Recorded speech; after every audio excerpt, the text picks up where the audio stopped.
Suamiku ternyata orang kaya. Bagian 41. Leon tersenyum. Ia memahami itu. Dan lagi, ini. Beliau memberikan kotak kecil itu pada Leon. Dia pun terpaku menatap kotak itu.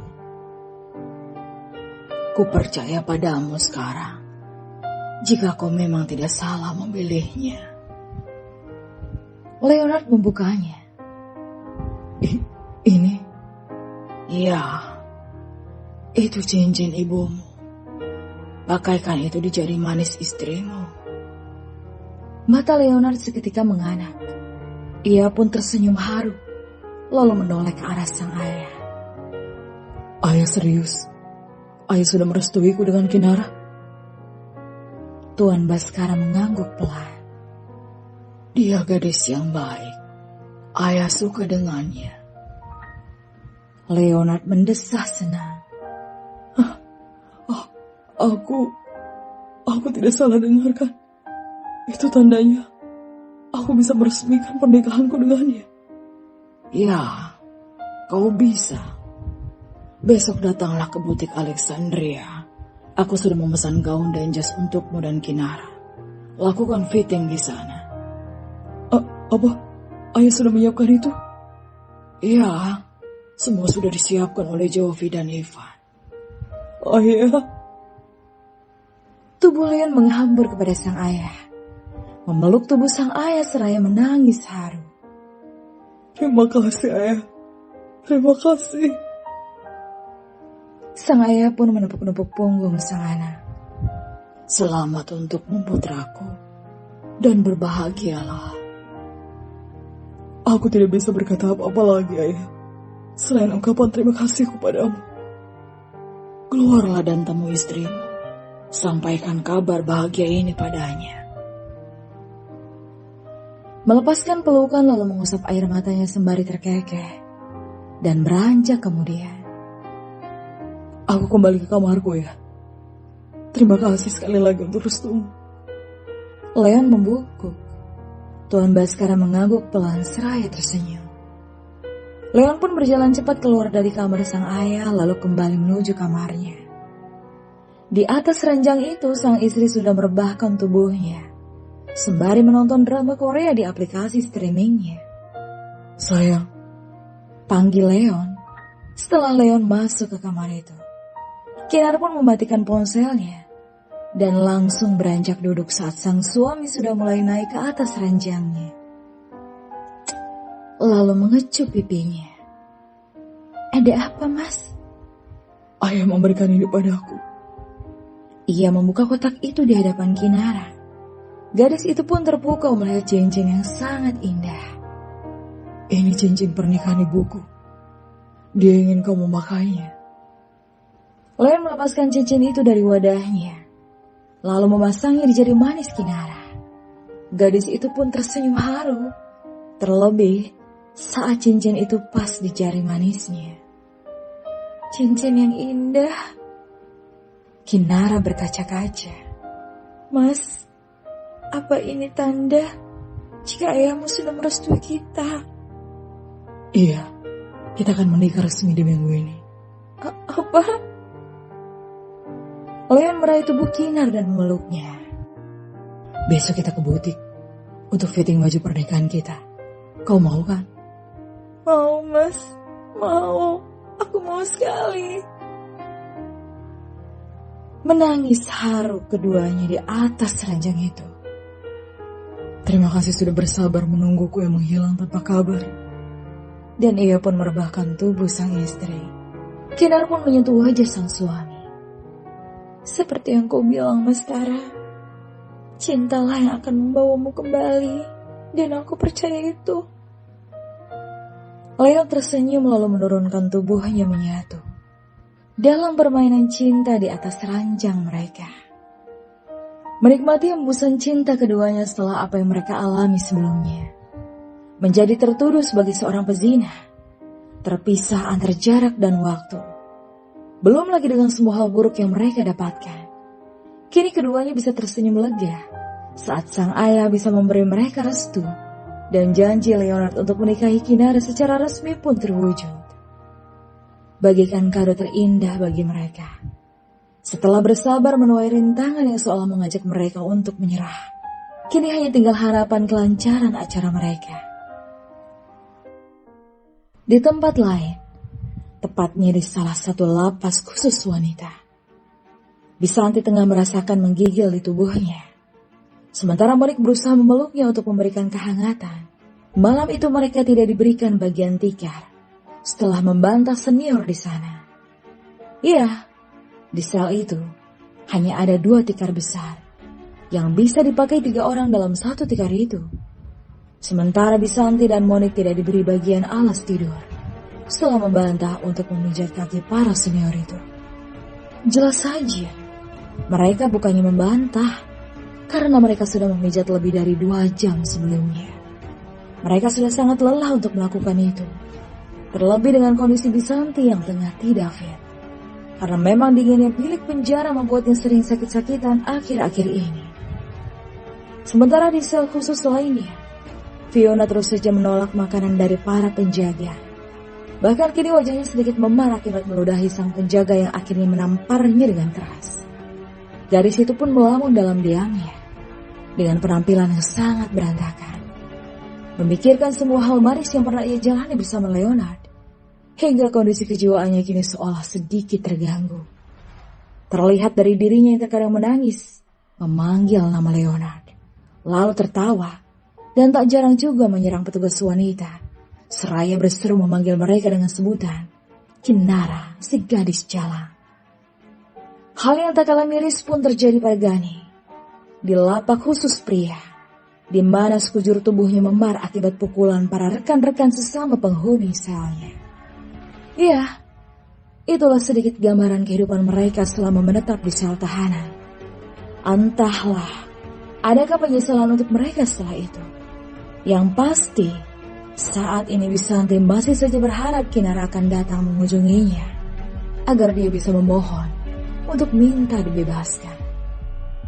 Masih di malam yang sama, sebuah mobil melintasi jalan ibu kota yang sudah mulai lengang.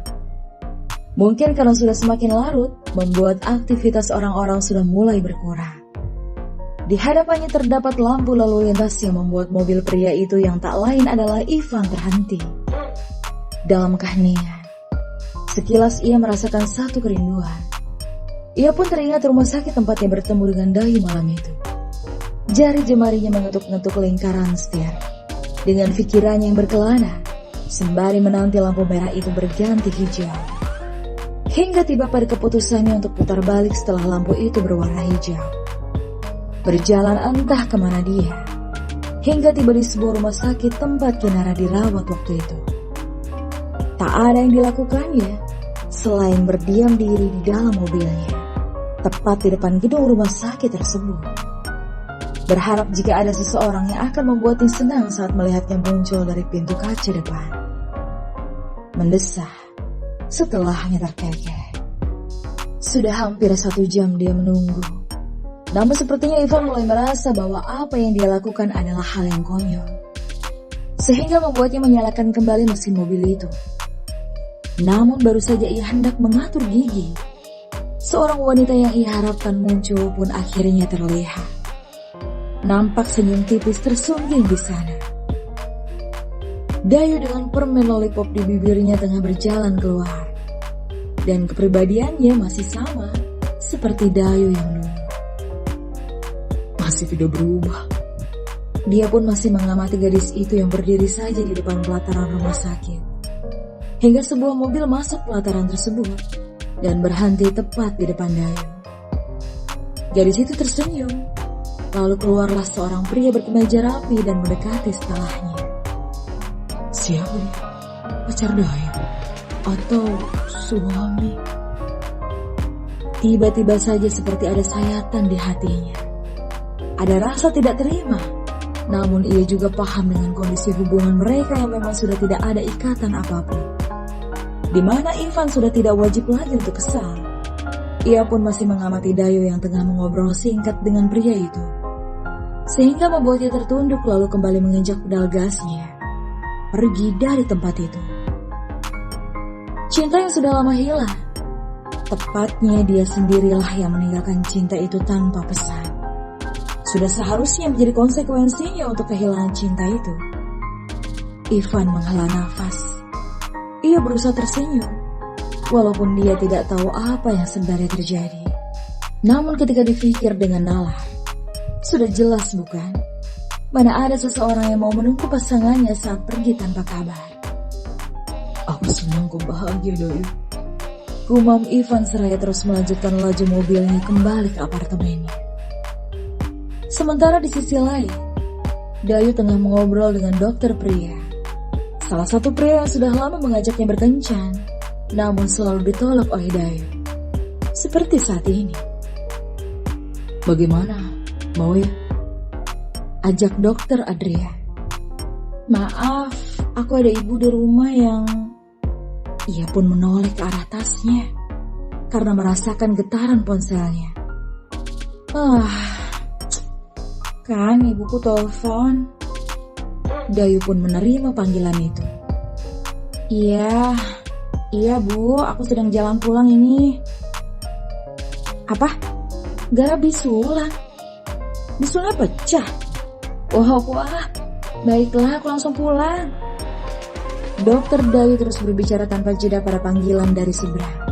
Yang sebenarnya si penelpon itu bukanlah sang ibu, melainkan panggilan telepon dari orang asing yang hendak menawarkan jasa asuransi atau mungkin salah satu sindikat penipu via telepon seluler. Setelah mematikan teleponnya, Dayu pun menoleh ke arah dokter Adria. Maaf dok, aku harus buru-buru pulang. Ada emergensi soalnya. Ucap Dayu sembari berlalu meninggalkan dokter Adrian. Tapi Dayu. Dokter Adrian sedikit kesal. Lagi-lagi gagal mengajaknya makan malam, sehingga membuatnya kembali masuk ke dalam mobilnya dan pergi. Dayu pun menoleh ke belakang saat mendengar suara deru mobil dokter Adrian, lalu menghela nafas. Untung aja ada panggilan masuk, jadi bisa beralasan. Kekeh Dayu lalu kembali melanjutkan langkahnya. Hari yang berganti. Pagi itu Kinar tengah memasangkan dasi di lingkar leher suaminya. Dia sudah belajar, makanya pagi ini Kinara mulai mempraktekannya. Walaupun dia sudah pernah memakai dasi saat sekolah dulu, namun tetap saja masih sangat kaku saat memakaikan dasi untuk orang lain. Terlebih pada suaminya. Pandangannya yang tak pernah putus terus saja terarah padanya, sehingga membuatnya sedikit gugup.